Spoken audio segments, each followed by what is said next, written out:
तर आज आम्हाला काहीच उद्योग नव्हता, म्हणून म्हटलं आज काहीतरी आपण तुफानी करूया. म्हणून भर उन्हाचं टाकीव चढायचं असं ठरवलं. बिना कामाचा मोक्कार उद्योग करायचं हे आमचं ठरलेलंच असतंय. टाकीवर जाताना काहीच वाटलं नाही, नुसती मज्जा वाटत होती. वर गेलो पाजा लगेच इन्स्टाला लाईव्ह आला आणि मला दाखवत होता. पण त्याला कुठे माहिती तुम्ही त्याला ब्लॉग मध्ये घेणार आहे ती. टाकीच्या टॉप फ्लोअर वर गेले उन्हातानाचं गार लागत होतं. वरनं आमचं गाव बाळ कसं दिसतंय एकदम खतरनाक वर.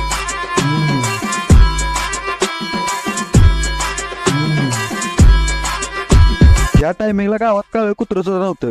आम्ही आपलं कोण दिसतंय का बघत होतो. एवढ्यात माझ्या हातात पजानं मोबाईल घेतला आणि बघा कसा व्हिडिओ काढतोय. भावाला फेमस करून टाका. मस्तीनं वर टाकी उतर चढलेलो, पण खाली उतरताना पायातनं नुसत्या मुंग्याच येत होत्या. कसं बसा आम्ही सगळी खाली उतरलो आणि नंतर पवाय जायचं होतं. पण भावाच्या घराला कुलूप होतं. पजा काय थकणार नव्हता. गेट वरनं चढून टावेल आणला. पवाय जायचे म्हणजे जायचंच. पवायचा नाद लय वांगाळ, नादा पुढे सगळंच बाद. मग काय लगेच टावेल गोळा केलं आणि भावानं खाली उडी मारली. उन्हा तानाचा आम्ही आपलं रानावानात हिंडत हिरीकडे पोचलो.